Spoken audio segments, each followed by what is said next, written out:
Le journal pour lequel j'ai risqué ma vie pendant la résistance. Il ne dessine plus parce qu'il n'a pas envie, il a peur de subir le sort de Toscaya.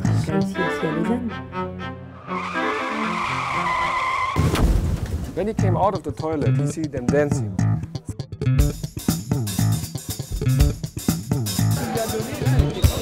La pire des souffrances, de toute façon, c'est cette privation. C'est d'abord tout le problème, tout le traitement psychologique.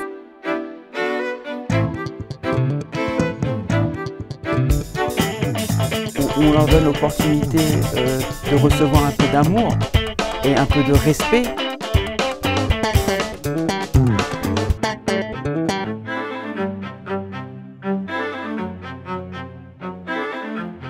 Me pusieron la capucha y un tipo me dijo vamos.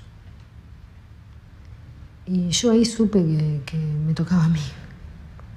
L'un de mes objectifs, c'était quand j'ai commencé le film, c'était de donner une identité à la torture. Et je trouvais que malgré les photos d'Abu Ghraib qui étaient choquantes, qui ont vraiment bouleversé l'opinion publique internationale, malgré tout ça, nous ne savions pas qui ces gens-là étaient. Et j'ai tout fait pour, au cours de ma recherche, trouver l'identité de ces gens-là qui étaient sous des cagoules. Et je crois qu'il y a une séquence dans mon film où on montre qu'il y a un prisonnier d'Abu Ghraib, qui est celui qu'on a devant la caméra, avec son identité, son visage, qui raconte ce qui lui est arrivé.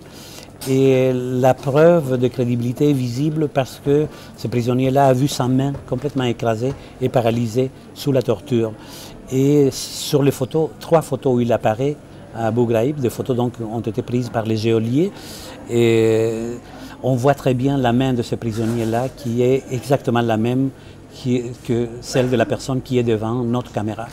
Et je trouve que c'est un recoupement de la réalité qui nous permet de dire voilà, voici l'identité derrière l'icône de ce type de photo qui a fait le tour de la planète.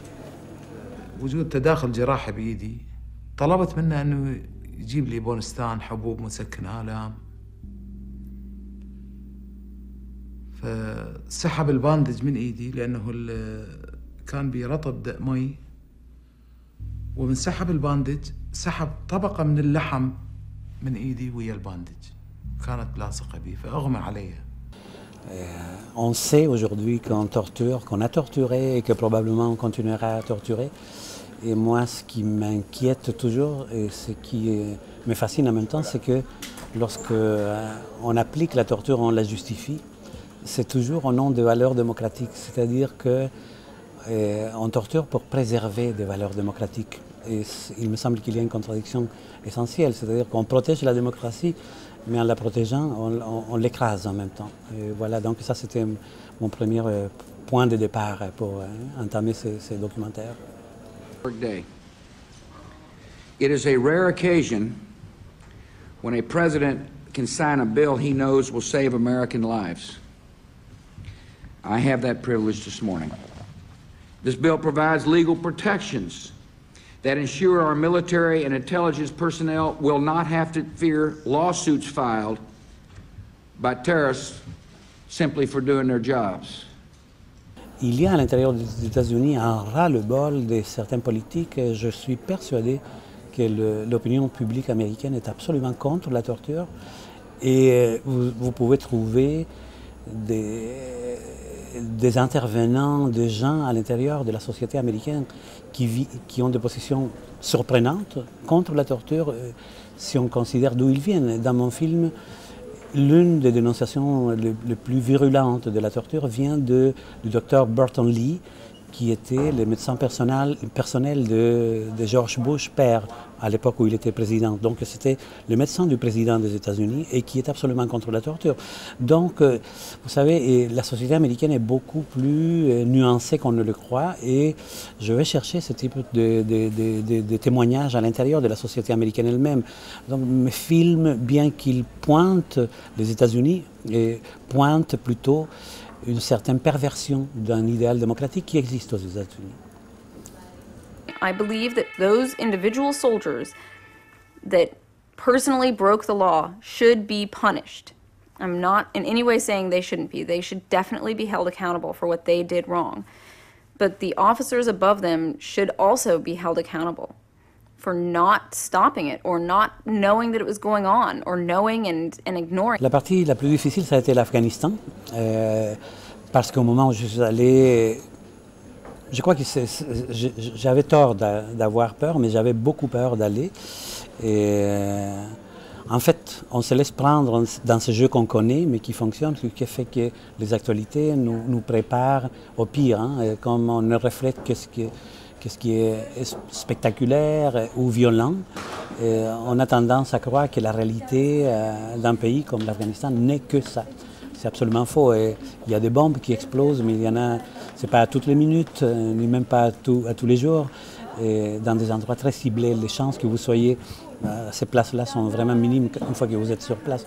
Alors ça s'est dissipé beaucoup sur place parce qu'en plus on s'est tenu loin des forces d'occupation. Et pour faire ce travail-là, on a travaillé avec des ressources afghanes tout le temps. Et ça s'est bien passé. Sinon, c'était plus dans l'anticipation qui étaient les complications. Mais une fois qu'on était sur place, en général, nous n'avons eu aucun problème. Working the cell blocks was primarily my duty. Well, when you go there, they build you up to believe that they're all, terrorists of the worst kind that, don't deserve to breathe air, but we're going to do the righteous thing and we're going to try them and convict them or possibly convict them and prove to the world that they deserve to be where they are. C'était un film difficile à faire parce que il fallait préparer chaque destination. Il y a plusieurs pays où nous sommes allés et à chaque fois, rien n'était assuré d'avance. Il fallait comme travailler à chaque fois, faire la production, la recherche. Et j'ai dû tourner d'une certaine manière la recherche parce que, vous savez, je ne voulais pas aller dans un pays comme l'Afghanistan, revenir, écrire un scénario et puis revenir quelques mois plus tard, parce que rien n'assure que les gens qui vous rencontrez la première fois seront là la deuxième fois. Donc d'une certaine manière, le rythme de travail qu'on s'est imposé, ça nous forçait à tourner la recherche et il n'y avait pas l'écriture d'un scénario. On y allait et on tournait ce qu'on pouvait tourner. Et je n'avais pas en tête un plan précis de montage non plus, ce qui a fait que le travail de montage a été très, très angoissant, très long à faire, mais bon, c'est un peu les caractéristiques du documentaire aussi.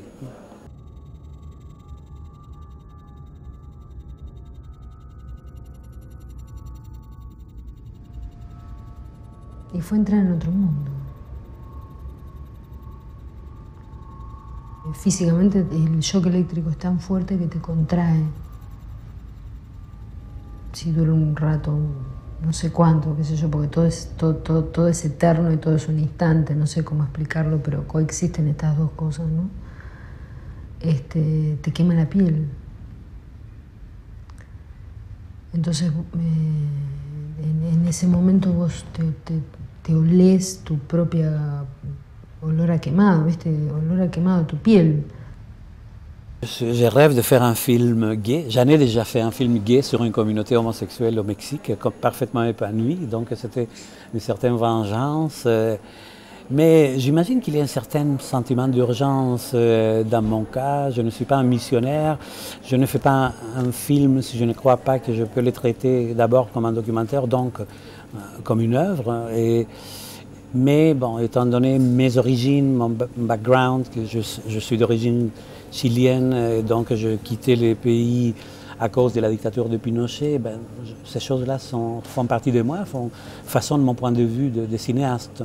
Mais j'espère que mon cinéma est d'abord du cinéma plus qu'une thèse politique. Je voudrais être un cinéaste avant d'être autre chose.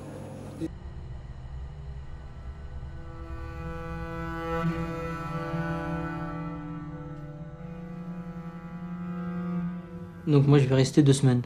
2 semaines dans cette base à Kandahar. Et puis je vais être transféré à Guantanamo. And just before we were ready to go at Fort Dix, they told us we were, within the next 48 hours we're leaving and going to Cuba. I'm thinking, what the hell's in Cuba?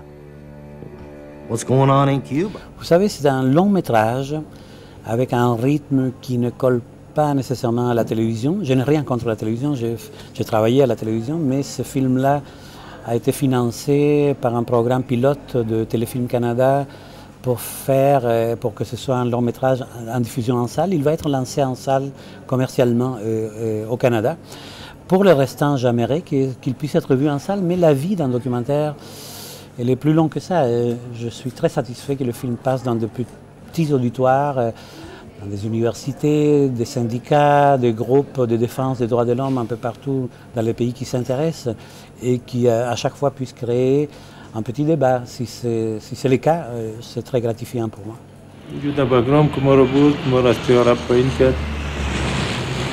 ما کم کم میدیدم یک امریکایی میامد تا پیش استاد میشد یه هفته دیدم میگفت که تو عکس ما رو بگی در حالی که من هیچ چیز نیستم من یک غریب آدم هستم دیگه من همین فکر است جان خود همین فکر کردم که یک عکس خود قدیمه میگیره که از من بوجیده سرم است دستایم بسته است پایایم بسته است یک عکس خود امروی من میگیره وزیر آمریکا مردم نشان میده که من افغانستان رفته بودم اینی تو مردم ما گرفتیم اینی تو القاعده بود.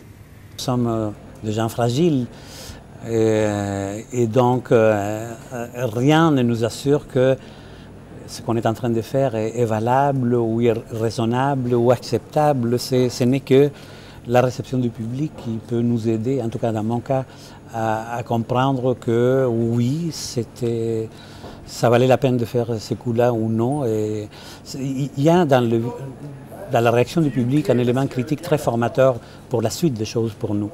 Mais à chaque fois, effectivement, il y a beaucoup de doutes. Je crois que les documentaristes travaillent beaucoup plus avec le doute qu'avec des assurances. This is you, they insist. She bears no resemblance to me. She's an indigenous woman with long hair. It isn't me. It's not me. They burn me.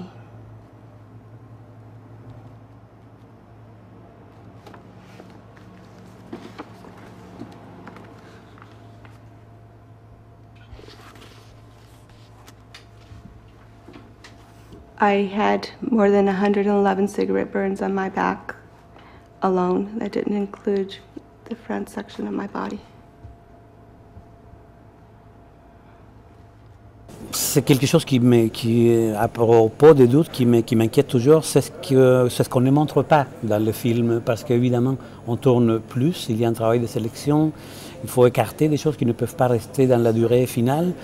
Et ce n'est pas évident de faire ce choix-là.